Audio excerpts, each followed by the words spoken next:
A mitad del siglo XX se descubrieron muchos medicamentos que tenían indicaciones totalmente diferentes a las que se plantearon en el área de la psicofarmacología. Por ejemplo, la cloropromacina, uno de los primeros medicamentos antipsicóticos, fue diseñada como una droga antihistamínica que empleaba Henri Lavoit en su laboratorio en las cirugías de sistema nervioso, ya que él era neurocirujano, para controlar el shock, este estado de shock que se tiene en algunos pacientes en el curso de las cirugías, y que se suponía, o había alguna serie de hipótesis, que podrían estar vinculados a histamina. Es la razón por la cual se empezaron a diseñar algunos antihistamínicos. Lo que Lavoit descubrió fue que muchos de sus pacientes quedaban mucho tiempo más después de la cirugía sedados, y por eso se les denominó de manera inicial al medicamento que salió para uso comercial como Largactil. Lo mismo ocurrió con los llamados antidepresivos, el primero de los cuales fue la iproniazida, que se empleó originalmente para el manejo de pacientes con tuberculosis. El problema era que no mejoraban estos pacientes, pero sí tenían una ligera mejoría de su estado de ánimo, y por lo tanto se empezó a utilizar en pacientes deprimidos. Finalmente la imipramina, que se diseñó como un tricíclico, como la cloribipramina y como otros más, con la idea de que fueran antipsicóticos, ¿sí? Pero resultó que no mejoraban los estados de psicosis, pero sí mejoraban en el estado de ánimo. Mucho tiempo después se supo cuál podría ser el mecanismo por el cual esto estaba ocurriendo, y sin embargo no era necesariamente la causa de la depresión. Esta fue el otro engaño de la industria farmacéutica, que se nos quiso vender que el mecanismo de acción de los medicamentos llamados antipsicóticos o antidepresivos eran precisamente como unos antídotos. Vamos a revisar algunos aspectos que tienen que ver con la interacción de la industria farmacéutica y las teorías bioquímicas en psiquiatría.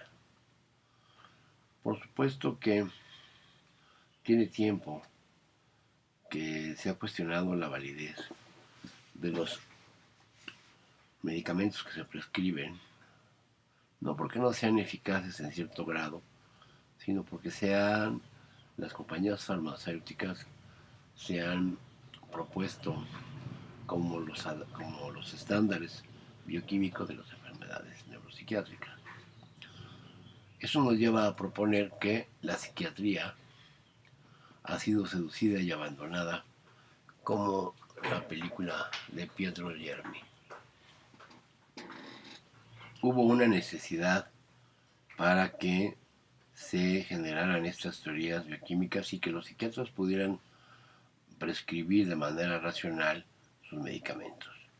Pero finalmente las industrias farmacéuticas no son empresas filantrópicas, sino son empresas donde se tiene que ganar dinero, y a veces crean cosas que no existen o suplantan teorías bioquímicas para poder explicar el funcionamiento de sus medicamentos. Por ejemplo, en la mayoría de los casos se prometía ser los antídotos para la mayoría de las enfermedades, y empezamos con cloropromacina, iproniazida e imipramina, en donde la ideología era que son antidepresivos, antipsicóticos, y la mayoría son medicamentos totalmente sintomáticos. No solo no ha disminuido el número de enfermos, sino que ha aumentado. Por ejemplo, en una encuesta para 2008, uno de cada 16 adultos en Estados Unidos tenían algún tipo de alteraciones psiquiátricas. Obviamente esto ha llevado a pensar en una epidemia de salud mental, y nos lo dice Robert Whittaker en Anatomía de una epidemia, ¿no? Y además, al querer explicar el funcionamiento de los medicamentos, de los laboratorios, de la farmamafia, suplantaron su tarea y crearon teorías bioquímicas para explicar cómo se comportaban los medicamentos, pero también la ideología era que eran los que reparaban el sistema nervioso. Entonces el concepto de bala mágica de Paul Ehrlich, ¿verdad?, para el manejo del triponema pálido, devino en una ideología de tipo antídoto.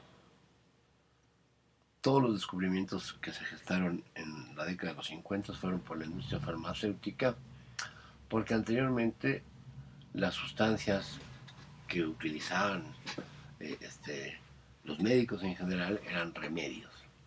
¿Sí? En los años 50 había cerca de 50.000 remedios, pero no se sabía de su eficiencia.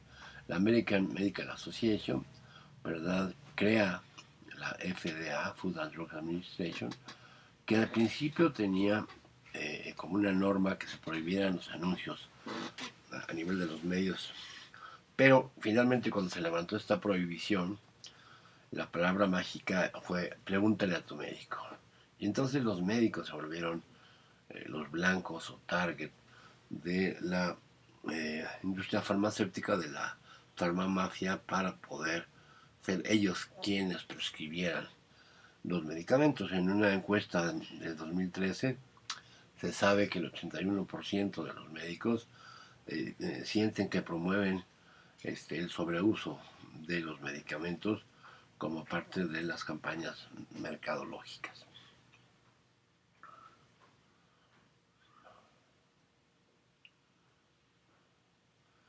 Si uno no supiera, por ejemplo, de qué se trata con Viagra, y vemos esta imagen en un comercial del sildenafil, podríamos pensar que es un jabón que se utiliza para mantener la erección durante el coito, ¿no? Finalmente, la idea es que se siembre en la mente de las personas el nombre de los medicamentos. La mayoría de los psiquiatras en la década de los años 50 eran psicoanalistas, y entonces hubo que crear un cambio ideológico de tal manera que los psiquiatras pudieran ser quienes prescribieran los medicamentos, ¿sí? Y además las aseguradoras médicas se encargaron de esto. Pero una de las preguntas que se hacían los investigadores en esa época era: ¿se han estudiado bien los psicofármacos antes de promoverlos a nivel comercial? Y se descubrió que la mayoría de ellos eran descubrimientos por serendipia, es decir, no se habían estudiado originalmente para el manejo de la depresión o para el manejo de la psicosis, sino que con el uso se pudo ver que podrían tener cierta utilidad, y se generaron las hipótesis bioquímicas. Bueno, ningún nefrólogo puede pensar que el mecanismo de acción de los diuréticos expliquen, ¿verdad?, o contrabalanceen el mecanismo por el cual un riñón está enfermo con glomerulonefritis. Pero a los psiquiatras se nos vendió la idea de que eran antídotos. Las drogas en general que se usan en psiquiatría como medicamentos, hay unas que son para el control de la enfermedad, como la insulina en diabetes, la L-Dopa en Parkinson, en las infecciones, antibióticos. Pero la mayoría de las drogas que usamos en psiquiatría son drogas sintomáticas, es decir, están corrigiendo parte de los síntomas, no son drogas que curen. Y esto nos quedó claro con una serie de experimentos maravillosos que hicieron en la Universidad de Columbia bajo la dirección del psiquiatra Pedro Delgado, en donde la administración de un cóctel de aminoácidos, en donde no había el precursor de serotonina, que es el L-triptófano, llevaba a que los pacientes que estaban siendo tratados con inhibidores de recaptura de serotonina pues que ellos recayeran, aun cuando ya estuvieran con cierta mejoría, mientras que los pacientes que recibían inhibidores de recaptura de norepinefrina no tenían ningún problema, no hubo recaída, y ni tampoco aquellos que no estaban siendo tratados con nada, cuando se les dio este cóctel tampoco se agravó su depresión. Lo mismo ocurrió con el sistema noradrenérgico, cuando se daba una sustancia que es la alfa-metilparatirosina. Esta bloquea la síntesis de catecolaminas y solamente los que estaban recibiendo inhibidores de recaptura de norepinefrina recaían, pero no los que estaban recibiendo inhibidores de recaptura de serotonina. A fin de cuentas, lo que estos experimentos llevaron a pensar es que se estaba estudiando los mecanismos de acción de los medicamentos, no la fisiopatología. La crítica más importante a la teoría serotoninérgica vino de gente que la proponía como tal. Malcolm Bower en la Yale University encontró que había niveles bajos del metabolito de la serotonina, el ácido 5-hidroxialacético, pero cuando se perfeccionó esto, se vio que no había diferencias entre voluntarios sanos y enfermos deprimidos.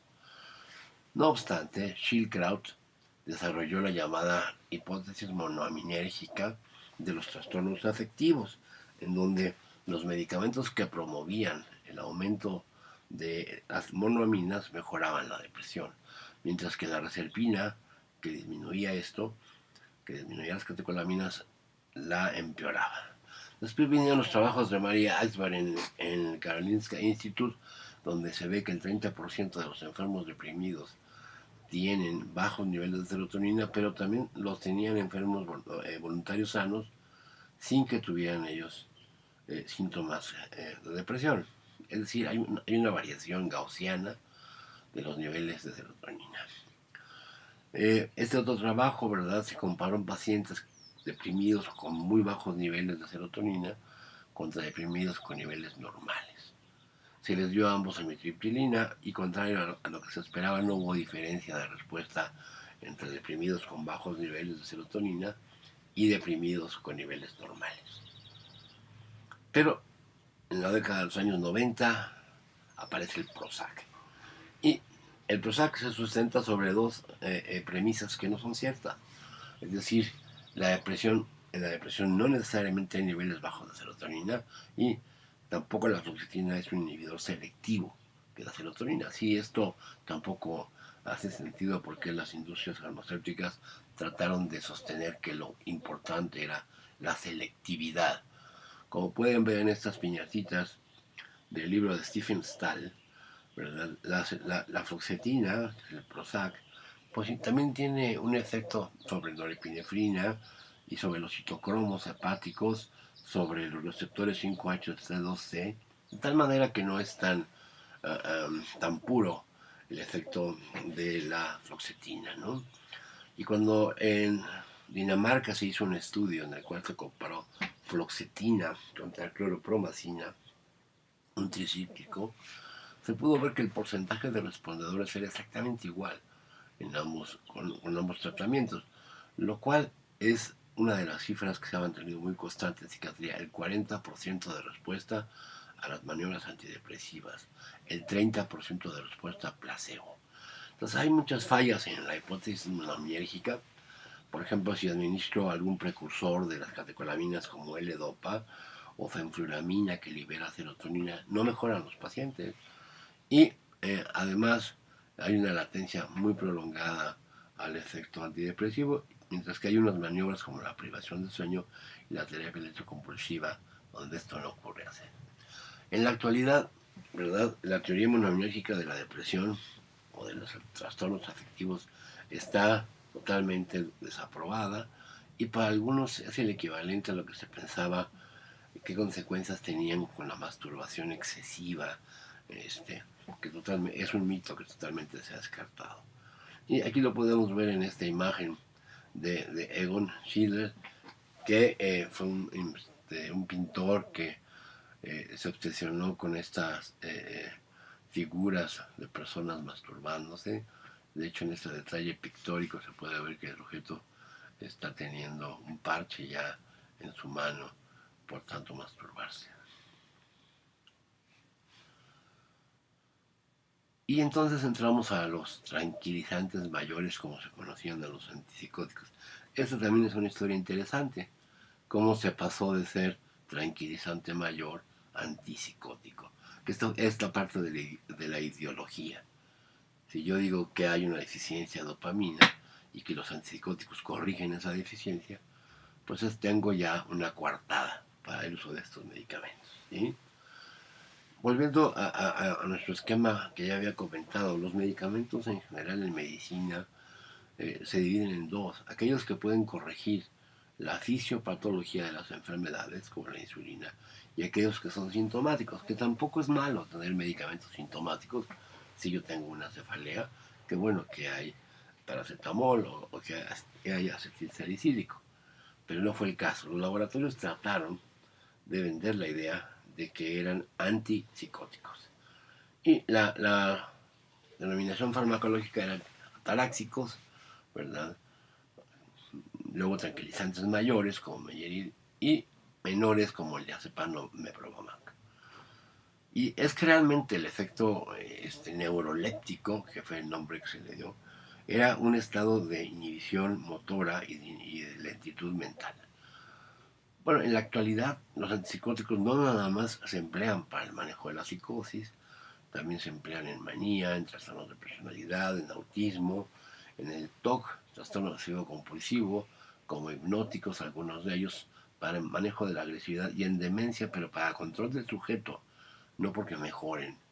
Y si vemos cómo están esas piñatitas del doctor Stahl, podríamos darnos cuenta de que efectivamente, o sea, son medicamentos que tienen una serie de sitios de unión, de modificación, verdaderamente son promiscuos en cuanto a que pueden actuar en diferentes sistemas, en serotonina, en dopamina, en histamina, ¿verdad? Esta es, por ejemplo, la que sigue es la de olanzapina, que tuvo como gran ventaja el no tener un efecto sobre la granulocitosis, que fue por lo que se había eliminado del mercado a la clozapina, ¿verdad? Entonces estos medicamentos que tienen la denominación de antipsicóticos, pues realmente pueden servir para muchas cosas, pero no de manera específica.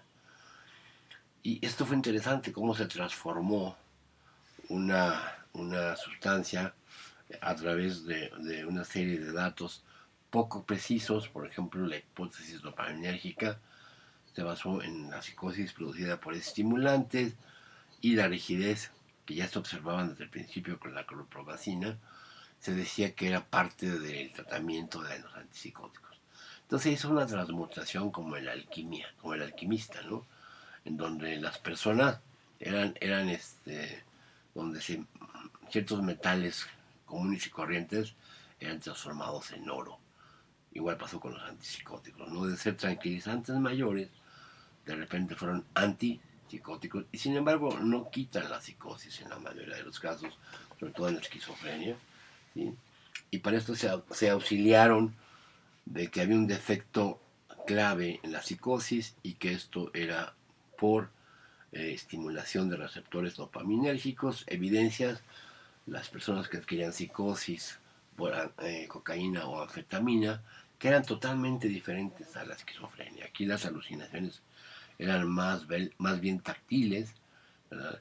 Y quedaron una serie de preguntas. ¿Por qué hay psicosis por marihuana si esta sustancia tiene poca interacción con dopamina? O sea, los receptores a cannabinoides están en varias áreas del cerebro, pero no están explicando directamente que pueda ser una hipótesis vinculada a la dopaminérgica. Lo mismo con el delirium tremens, en donde el paciente está alucinando, está viendo una serie de, casi siempre son alucinaciones de animales, y aquí lo que tenemos es un síndrome de supresión etílica, donde hay una hiperactividad de muchas cosas, pero ciertamente la dopamina no es necesariamente el agente que esté afectado primariamente. Por supuesto que una serie de investigadores estuvieron del lado de la dopamina, y por ejemplo Solomon Snyder, ¿verdad? En Johns Hopkins Medical School, ¿verdad? se apuró a reportar en el periódico, ¿verdad? No necesariamente en una revista científica, que los dos receptores más importantes de dopamina, el D2 y el D1, eran posiblemente los que estaban afectados.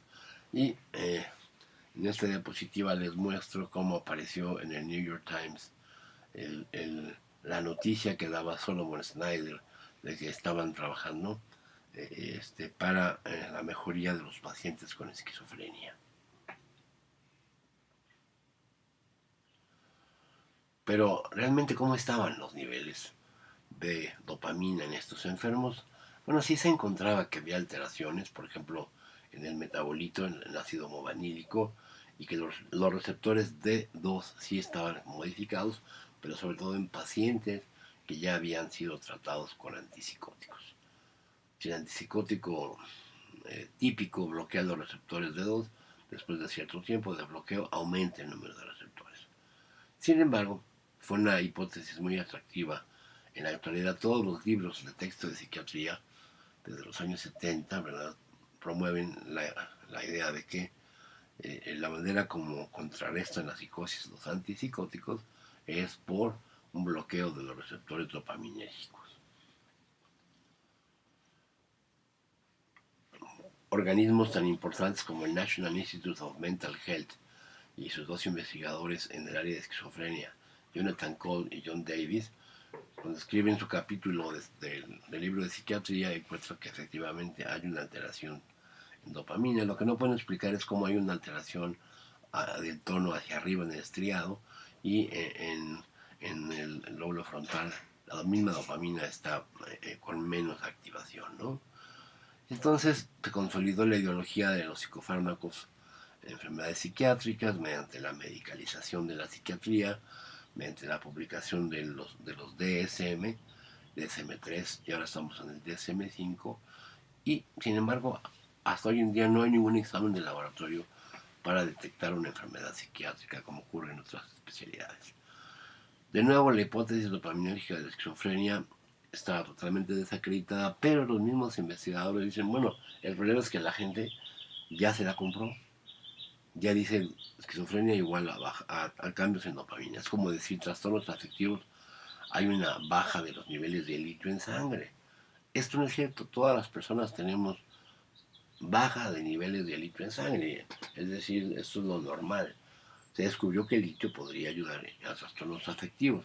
Esto no quiere decir que si ustedes se miden sus niveles de litio y no tienen litio, van a estar a riesgo de padecer un trastorno bipolar. La gente no tiene que tomar litio ni en sal ni en baterías para contrarrestar trastornos afectivos. Otras hipótesis en la esquizofrenia se presentan acá.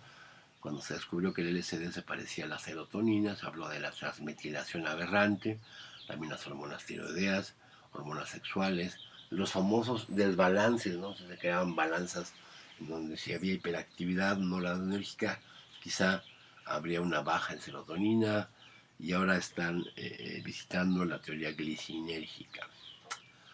Y bueno, las bases, las premisas donde se desarrollaron las hipótesis dopaminérgicas era que la reserpina, ¿verdad?, bajaba los niveles de varios sistemas de neurotransmisión y producía rigidez. Lo mismo que el haloperidol, ¿verdad? Y que los estimulantes tipo anfetamina producían un estado alucinatorio totalmente diferente a la esquizofrenia. Y luego Solomon Snyder y su grupo propusieron que había una relación entre la potencia antipsicótica en función de qué tanto se bloqueaban los receptores D2. ¿Sí? Y bueno, estos estudios a la larga se pudo observar que no era una condición sine qua non. Puede no haber total baja, total bloqueo de los receptores y haber un efecto bueno antipsicótico. Pero apareció la disquinesia tardía, esta serie de movimientos en la cara, orolinguofaciales, o sea, en la boca, la lengua, la cara en general. El paciente empezaba a hacer una serie de movimientos que eran descontrolados, y los psiquiatras, cuando quitaban los antipsicóticos, aumentaban los movimientos. ¿Qué estaba pasando? Estaba habiendo un cambio neurobioquímico motivado por los antipsicóticos. Se crean tres task force para estudiar esto. El primer task force dice que es algo mínimo, que es parte del uso de los antipsicóticos. El segundo ya aumenta el número de gentes que tienen este problema del 20 al 40%. Y en el tercero ya se acepta que es consecuencia de los antipsicóticos, porque empezó a haber una serie de demandas por mala práctica cuando la gente desarrollaba este tipo de problema de la disquinesia tardía. O sea, fue la presión de los mismos pacientes y de los familiares que llevó a aceptar que era parte de esto. Y para contrarrestar esto, surgen los antipsicóticos atípicos, ¿no?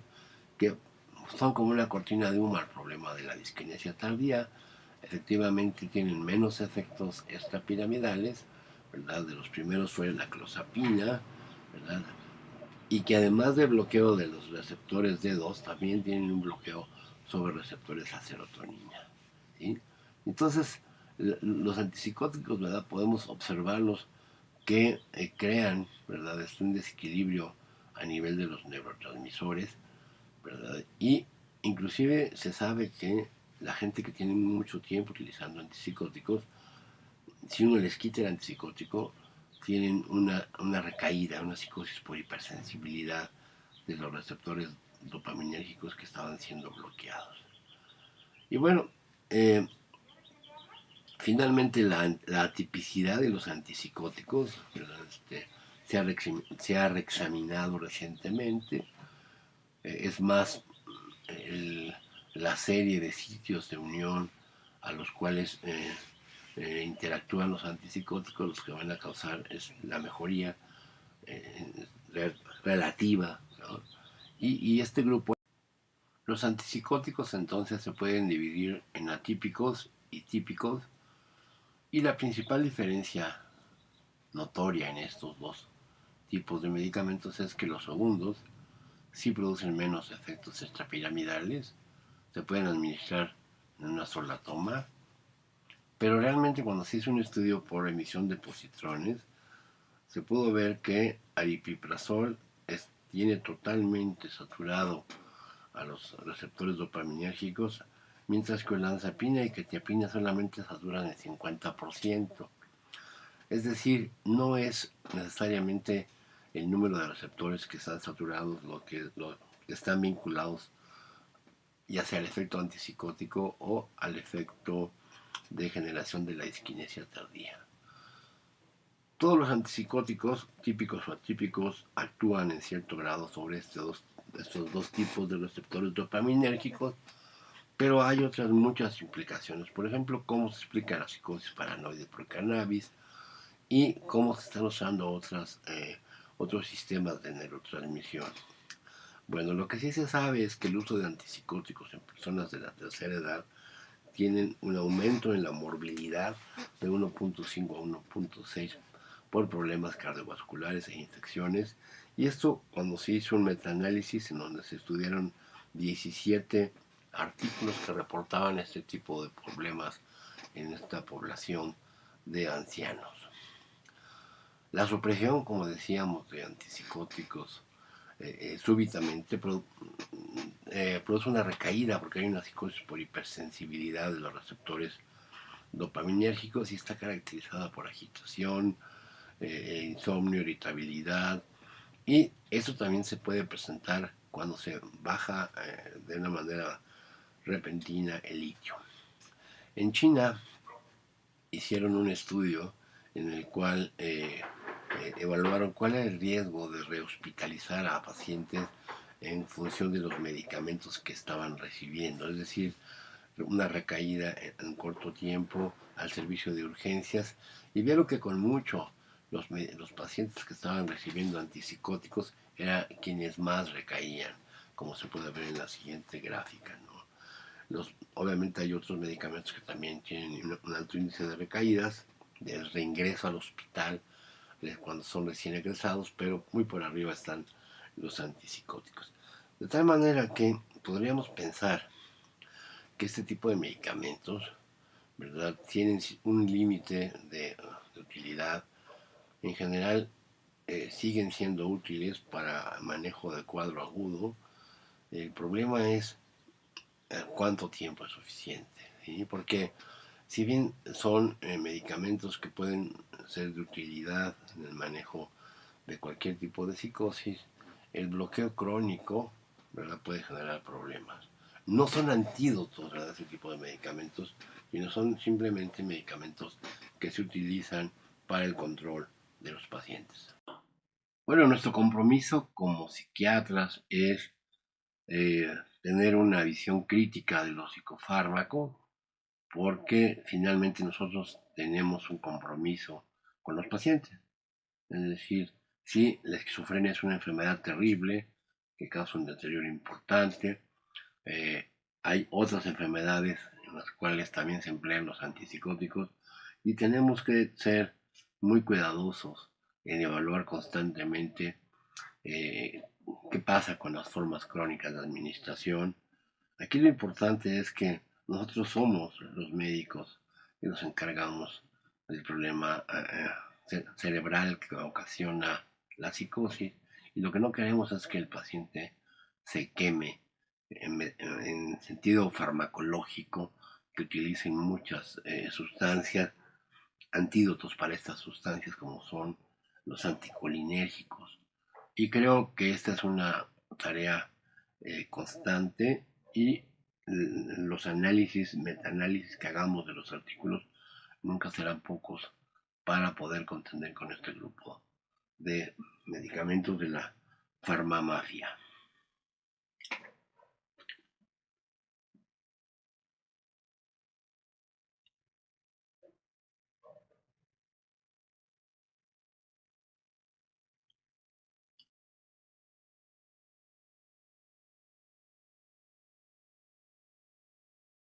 Finalmente, aunque los antipsicóticos y los antidepresivos puedan tener esta gran cantidad de problemas y de imprecisiones, siguen siendo medicamentos de utilidad.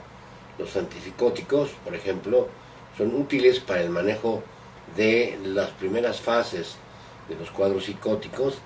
No son antídotos, no están mejorando o curando a los enfermos. Y el caso de los antidepresivos tiene una idea que hay una respuesta favorable del 40%, que no es muy diferente de la respuesta a placebo, que es del 30%, de tal manera que la búsqueda de los mecanismos que puedan estar vinculados a las enfermedades sigue siendo una prioridad. Es decir, el desarrollo de marcadores biológicos, el desarrollo de quizá nuevos cuadros, sin nueva organización de los síntomas psiquiátricos, puede ser una buena alternativa para mejorar nuestras estrategias terapéuticas, que no tienen que ser necesariamente psicofármacos, ¿sí? El papel de la psicoterapia, el papel de la terapia electroconvulsiva y de las cirugías llamadas ahora de prótesis del sistema nervioso central está abierto. Quizá en el futuro, ya con el entendimiento de las fallas a nivel del genoma, podríamos implementar algunas estrategias de tipo génica. Pero hasta la actualidad, eso es lo que tenemos y eso es con lo que debemos de trabajar de manera racional. Muchas gracias.